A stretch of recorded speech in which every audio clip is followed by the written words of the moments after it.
Hello friends, मैं सोनू कुमार आप सभी का अपने यूट्यूब चैनल ज्ञान प्रतीक में स्वागत करता हूं। दोस्तों, आज हम आपके लिए जीके के ऐसे टॉप 20 क्वेश्चंस को लाए हैं जो पिछले सालों में कई बार पूछे जा चुके हैं और आने वाले नेक्स्ट एग्जामों में पूछने के चांसेस हैं। तो चलिए दोस्तों, बिना समय गंवाए हम सेशन शुरुआत करते हैं। हमारा पहला क्वेश्चन स्क्रीन पे रहा। निम्न में से किस प्रकार की फसल अक्टूबर नवंबर के माह में बोई जाती है? निम्न में से किस प्रकार की फसल अक्टूबर नवंबर के माह में बोई जाती है? तो इसका सही उत्तर है दोस्तों ऑप्शन बी, रबी। दोस्तों, रबी की फसल जो होती है यह अक्टूबर नवंबर के माह में बोई जाती है। यदि रबी के अंतर्गत आने वाली सभी फसलों को देखा जाए तो दोस्तों रबी की फसल के अंतर्गत गेहूं, जौ, चना, मटर, सरसों, मूली, गाजर, मटर इत्यादि आते हैं। और खरीफ की बात करें तो खरीफ की फसल के अंतर्गत कपास, अरहर, मक्का, मूंगफली, गन्ना, धान, बाजरा, ज्वार इत्यादि ये सब खरीफ की फसल के अंतर्गत आते हैं। यदि जायद की बात करें, जायद की फसल के अंतर्गत खरबूज, तरबूज, ककड़ी, मूंग, पत्तेदार सब्जियां इत्यादि जायद की फसल के अंतर्गत आती है। हमारा अगला क्वेश्चन स्क्रीन पे रहा। भारत की सबसे बड़ी कृत्रिम झील निम्न में से कौन है? भारत की सबसे बड़ी कृत्रिम झील निम्न में से कौन है? तो इसका सही उत्तर है दोस्तों ऑप्शन डी, गोविंद बल्लभ पंत सागर। दोस्तों, भारत की सबसे बड़ी कृत्रिम झील गोविंद बल्लभ पंत सागर है, जो कि रिहंद नदी पे बनाए गए एक बांध से बना है। हमारा अगला क्वेश्चन स्क्रीन पे रहा। बाढ़ सुपर परियोजना भारत के किस राज्य में स्थित है? बाढ़ सुपर परियोजना भारत के किस राज्य में स्थित है? तो इसका सही उत्तर है दोस्तों ऑप्शन सी, बिहार। दोस्तों, बाढ़ सुपर परियोजना भारत के किस राज्य में स्थित है? बिहार राज्य में स्थित है।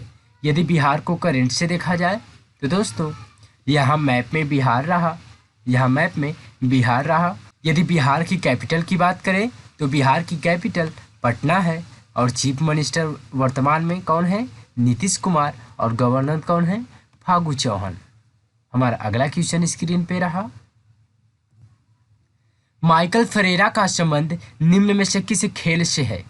माइकल फरेरा का संबंध निम्न में से किस खेल से है?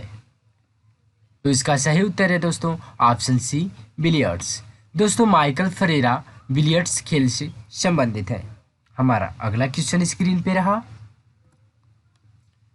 देश में स्टॉक एक्सचेंजों को कौन नियमित करता है? देश में स्टॉक एक्सचेंजों को कौन नियमित करता है? तो इसका सही उत्तर है दोस्तों ऑप्शन ए, सेबी। दोस्तों, यहाँ पर सेबी की फुल फॉर्म की बात करें तो इसका फुल फॉर्म एस से सिक्योरिटीज, ई से एक्सचेंज, बी से बोर्ड, आई से India. Securities and exchange board of India इसका फुल फॉर्म होता है। यदि इसके हेडक्वार्टर की बात करें तो इसका हेडक्वार्टर मुंबई महाराष्ट्र में स्थित है। हमारा अगला क्वेश्चन स्क्रीन पे रहा। स्टील को कठोरता प्रदान करने के लिए उसमें क्या मिलाया जाता है? स्टील को कठोरता प्रदान करने के लिए उसमें क्या मिलाया जाता है? तो इसका सही उत्तर है दोस्तों ऑप्शन सी, क्रोमियम। दोस्तों, स्टील को कठोर बनाने के लिए उसमें क्रोमियम मिलाया जाता है। यदि क्रोमियम की बात करें तो इसका प्रतीक चिन्ह Cr होता है और परमाणु क्रमांक 24 होता है। हमारा अगला क्वेश्चन रहा। मछली के यकृत में कौन सी विटामिन पाई जाती है? मछली के यकृत में कौन सी विटामिन पाई जाती है? चलिए दोस्तों बताइए इसका सही उत्तर क्या है? तो इसका सही उत्तर है दोस्तों ऑप्शन सी, विटामिन डी। दोस्तों, यहाँ पे विटामिन डी की बात करें तो इसका केमिकल नेम कैल्सीफिरॉल, विटामिन के का फाइलोक्विनॉन, विटामिन सी का एस्कॉर्बिक एसिड तथा विटामिन ए का रेटिनॉल होता है। हमारा अगला क्वेश्चन रहा। निम्न में से किस पदार्थ से रेनकोट बनाया जाता है? निम्न में से किस पदार्थ से रेनकोट बनाया जाता है? तो इसका सही उत्तर है दोस्तों ऑप्शन बी, पॉलीकार्बोनेट। दोस्तों, जो रेनकोट होती है यह पॉलीकार्बोनेट से बनाई जाती है। हमारा अगला क्वेश्चन स्क्रीन पे रहा। दो न्यूरॉनों के बीच की जगह क्या कहलाती है? दो न्यूरॉनों के बीच की जगह क्या कहलाती है? तो इसका सही उत्तर है दोस्तों ऑप्शन ए, साइनेप्स। दोस्तों, दो न्यूरॉनों के बीच की जगह साइनेप्स कहलाती है। अच्छा, यहाँ पे न्यूरॉन शब्द आया है। तो दोस्तों, न्यूरॉन तंत्रिका तंत्र की एक रचनात्मक एवं क्रियात्मक इकाई होती है। हमारा अगला क्वेश्चन स्क्रीन पे रहा। परमाणु भार का अंतर्राष्ट्रीय मानक है। परमाणु भार का अंतर्राष्ट्रीय मानक है। यह केमिकल का बहुत ही यूजफुल क्वेश्चन है कि परमाणु भार का अंतर्राष्ट्रीय मानक क्या है। तो इसका सही उत्तर है दोस्तों ऑप्शन ए C12। दोस्तों, परमाणु भार का अंतर्राष्ट्रीय मानक कार्बन 12 होता है। अच्छा, यहाँ पे कार्बन 14 आया है, तो इसका प्रयोग दोस्तों कैंसर के इलाज में किया जाता है, कार्बन 14 का। हमारा अगला क्वेश्चन स्क्रीन पे रहा। योजना आयोग के स्थान पर किस नई संस्था का गठन हुआ है। योजना आयोग के स्थान पर किस नई संस्था का गठन हुआ है। तो इसका सही उत्तर है दोस्तों ऑप्शन डी नीति आयोग। दोस्तों, योजना आयोग के स्थान पर नीति आयोग का गठन हुआ है। अच्छा, यहाँ पे नीति आयोग आया है, तो इसका संक्षिप्त रूप देख लें दोस्तों। तो इसका फुल फॉर्म होता है national institution for transforming India होता है, जिसे हिंदी में राष्ट्रीय भारत परिवर्तन संस्थान कहा जाता है। दोस्तों, नीति आयोग को 1 जनवरी 2015 से पूर्व योजना आयोग के नाम से जाना जाता था, परंतु 1 जनवरी 2015 के पश्चात इसे किस नाम से जाना गया, नीति आयोग से नाम से जाना जाता है, जिसका अध्यक्ष तात्कालिक प्रधानमंत्री होता है। दोस्तों, आपके लिए क्वेश्चन है, आप कमेंट करके बताएं कि वर्तमान में नीति आयोग के अध्यक्ष कौन है। वर्तमान में नीति आयोग के अध्यक्ष कौन है। चलिए, हमारा अगला क्वेश्चन स्क्रीन पे रहा। कृत्रिम गर्भाधान के लिए बैल के वीर्य को किस में रखा जाता है। कृत्रिम गर्भाधान के लिए बैल के वीर्य को किस में रखा जाता है। तो इसका सही उत्तर है दोस्तों ऑप्शन ए द्रव नाइट्रोजन में। दोस्तों, कृत्रिम गर्भाधान के लिए बैल के वीर्य को लिक्विड नाइट्रोजन में रखा जाता है। हमारा अगला क्वेश्चन स्क्रीन पे रहा। अंगुरलता निम्न में से किस फसल की प्रजाति है। अंगुरलता निम्न में से किस फसल की प्रजाति है। तो इसका सही उत्तर है दोस्तों ऑप्शन ए टमाटर। दोस्तों, अंगुरलता जो है यह टमाटर की एक प्रजाति है। हमारा अगला क्वेश्चन स्क्रीन पे रहा। 1 माइक्रोन बराबर होता है। 1 माइक्रोन बराबर होता है। तो इसका सही उत्तर है दोस्तों ऑप्शन सी 0.001 मिमी। हमारा अगला क्वेश्चन स्क्रीन पे रहा। यदि दोनों सदनों का अधिवेशन न चल रहा हो तो अध्यादेश कौन जारी करता है। यदि दोनों सदनों का अधिवेशन न चल रहा हो तो अध्यादेश कौन जारी करता है।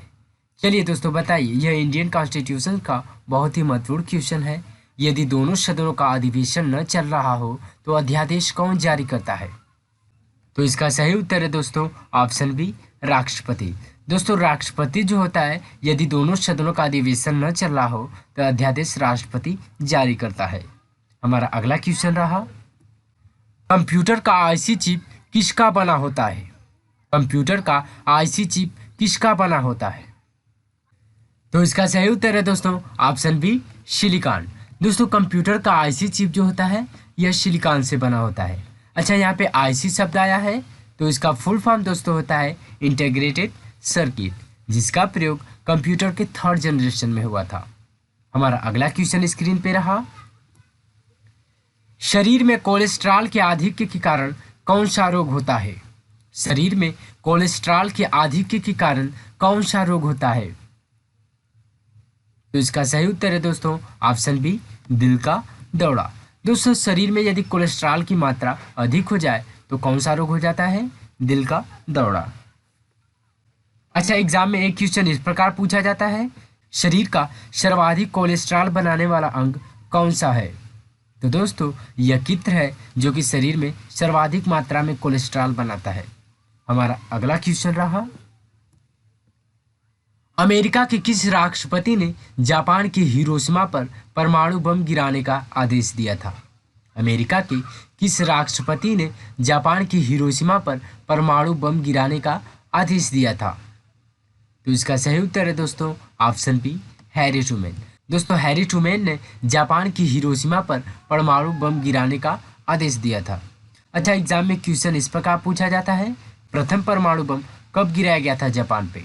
तो दोस्तों, 6 अगस्त 1945 ईस्वी को हिरोशिमा पे तथा 9 अगस्त 1945 ईस्वी को नागासाकी शहर पे गिराया था। हमारा अगला क्वेश्चन स्क्रीन पे रहा। जिम्नास्टिक खेल में प्रत्येक पक्ष में खिलाड़ियों की संख्या होती है। जिम्नास्टिक खेल में प्रत्येक पक्ष में खिलाड़ियों की संख्या होती है।